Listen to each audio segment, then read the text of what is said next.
Hello, welcome to another YouTube video. That was a lot of energy, but I hope you enjoy this tour. It's just me renovating a house that I live in. I've got it up to a nice livable standard, I think. Let me know what you think, and I'll show you the tour. So out the front, I've done 90mm block paving, replacing what was there. There was a wall and some pillars that were like falling over, and had to repair this wall. But it's been re-rendered out the front and then painted all the sills. New composite door has been brought out. I've just taken off the address. And as you go in, it's got one of those coir mats, just to wipe your feet on. And then it's a LVT herringbone floor, and that's throughout.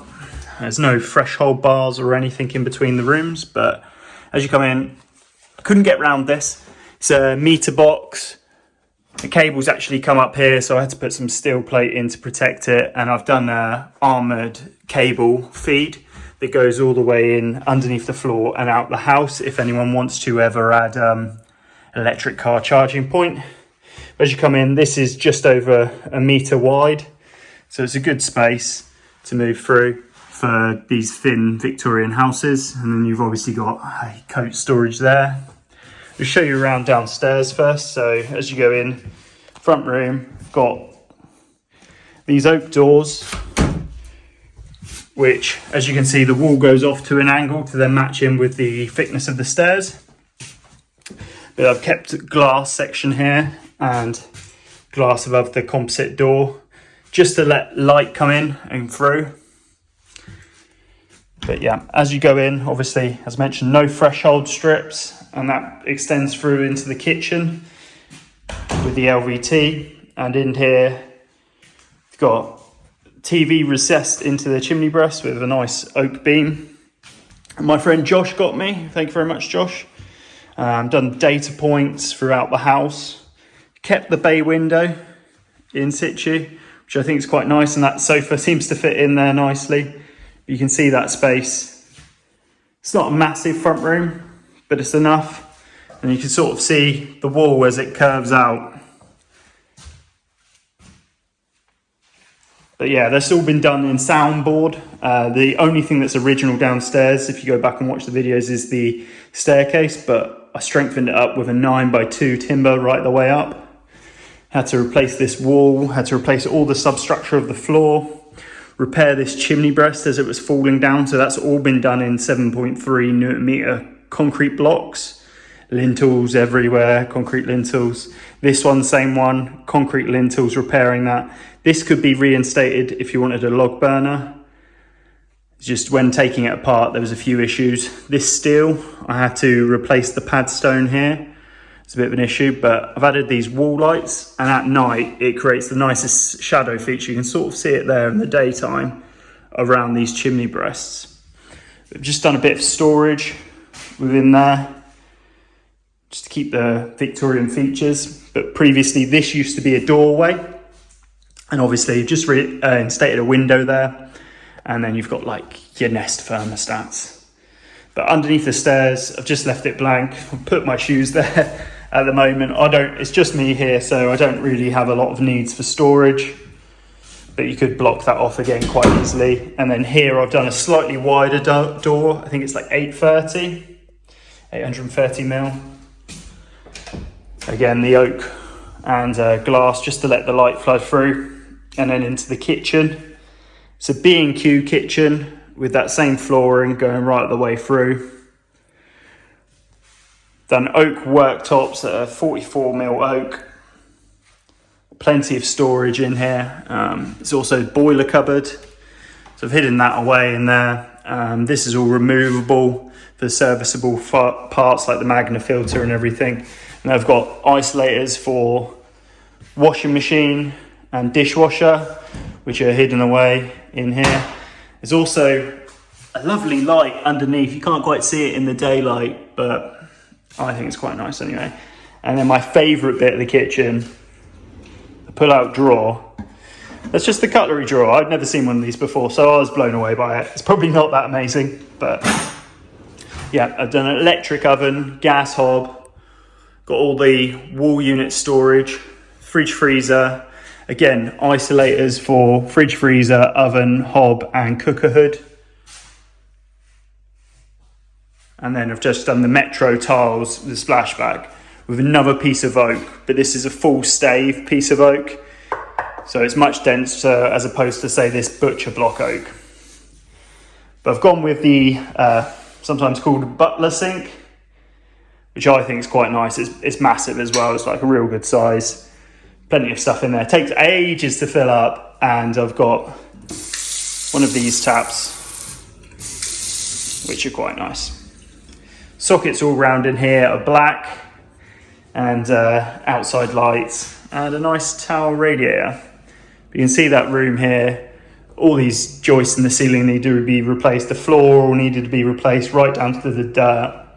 Had to dig out the kitchen. It was previously concrete, and this was where the bathtub was before. So as you go out into the garden, I've had to take back the levels, dig it right down. You can sort of see before against the building next door, and level and landscape the garden. But around the side, just continued this patio. Got some sash windows, I'll show you in a minute, but steps up to the garden.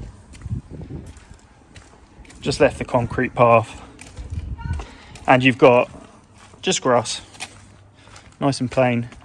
Kept the apple tree though.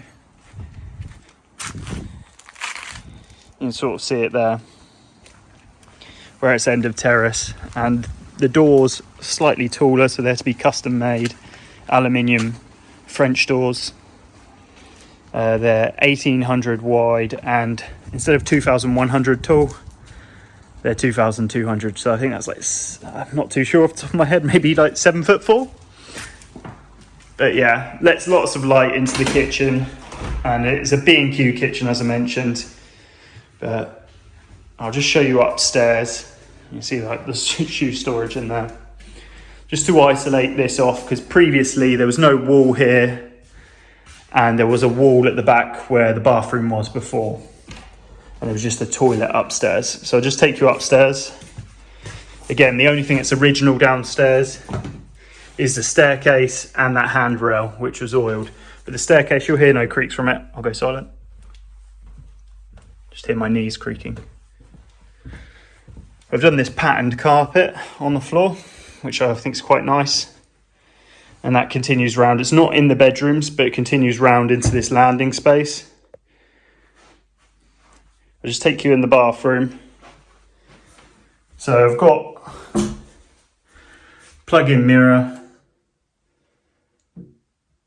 which obviously demists the room. More oak features throughout. So I've got oak worktop there, oak worktop here, and oak worktop, the small window. Just take you back. Floating toilet. Just need to fit a new toilet seat, as I fell through it when I was cleaning the tiles off the other day. And then I've got the shelf in the shower, along with a P-shaped bath. This is a removable access panel. And oh yeah, as soon as you walk in, the lights are on a PIR, and the lights are that one there and this one here. So if you come in to use the toilet in the middle of the night, you're not setting off the fan. So it is quite a bright room, but obviously got it on a separate light switch to those which are on a PIR, so it's a bit of a gentler light, so you're not abruptly woken up. But it's matching tiles around all 7 sides of the room. I'll try to get the shape of the room. You sort of see how complicated the shape is, because previously, if you go back and have a look, there's a wall right the way across here, and that was the 3rd bedroom, and it had a downstairs bathtub and sink, and the toilet was about here. So the 3rd bedroom's been made smaller. It's 2.7 meters width-wise by 2 meters. This is a 1.4 meter desk, and I tend to just work in in this room. But you've got data points and everything in all the bedrooms. Some USB-C sockets and USB sockets, just to keep it modern. They're dotted around, and lovely big sash window with a double panel radiator there. just to try keep it as small as possible, the radiator under the window. You've got that nice view out into the garden, gets all the morning sun. You see those lovely back-breaking slabs. Took me absolutely ages to do those. But yeah, got oak doors, LPD Carini, I think they are. And I've replaced the handrail and spindles. Oh, another piece of oak, nearly forgot. So we've gone with oak banister. The spindles are all pine, painted pine. And then obviously oak newel post and an oak half newel with these nice like acorny caps. Probably needs a fancier light in the hall, but I'll leave that for someone else. In here, the second bedroom. This one, not gone too crazy. I had to level out the floor, so we ended up ripping up all the floorboards and replacing it with hardwood ply. Dotted sockets around, so you could have the double bed that way or the double bed that way. Again, gone with the USB-C sockets. Don't really tend to be in this room very much, but I do like the green. It's a Rust-Oleum colour. Kept the chimney breast features there, and it's got a lovely big sash window again. Another thing was this doorway was moved. So if you go back and have a look at the original video, the doorway is actually over here, which limits where you can put the bed to sort of here or there. So I created this little cubby section here, just so the door's got a place to swing to, as you can see there. But upstairs and downstairs, done coving throughout, S-coving, except from in the hallway. The hallway, I had to level out the ceiling. That was a bit of a pain, but it turned out all right. And then all the door linings you'll see are casement lining, so they haven't got the thin door strip here. There's lots of other features about the house as well I won't mention, otherwise this video will be an hour long. But I've got a whole series where you can go through and have a look. But in here, it's the main bedroom. 3 massive windows letting in loads of light. You've got a double panel, double convection radiator. All the central heating is brand new. You've got those wall lights, ceiling lights. Upstairs, the ceiling height is 2.6 meters. Downstairs is 2.7 meters, which is a bit of a pain for board goods. So you're trying to stick a bit of plasterboard on the wall, they're 2.4 meters. So it comes to like here, or it comes to here. So you've got to do another strip. Some of the walls are dot and dabbed and some of the walls are hard walled, just depended on the condition of the wall and what it's looking to do. So around those windows where previously there would have been old wooden sash windows, there's large hollow sections here. Previously where the old wooden frames were, I actually took out the weights. They weren't lead weights, which would have been a nice payday. They were actually iron weights, and there was loads of them still in the walls, even though these UPVC windows here have been here before, and I didn't replace them because they were still in good condition. I think that top panel there needed to be replaced, that one there, and maybe this one here. They're just blown. But yeah, oak doors throughout, and just that space into the hallway. I have boarded the loft. I wasn't going to show it, but I'll show it because you can see all the storage that I have to do. So I ended up putting in a folding loft ladder. This was one of the early jobs I did on the house, just for storage and access to the loft if I needed to get into there. So one of the fold down ladders could just about fit because the ceiling joist is here and this is a spine wall through the house, so it needed to stay. But I'll just go up. You're going to see how busy this is up here. So it comes up into a hip end. And you can see all my tools. It goes right down there. There's a gable end right down there at the back of the house, which was horrible to crawl through and run all the cables when I was doing the rewire. You got that all boarded. All my stuff, all my rubbish out of the house so you could have this video. But yeah, that concludes the tour.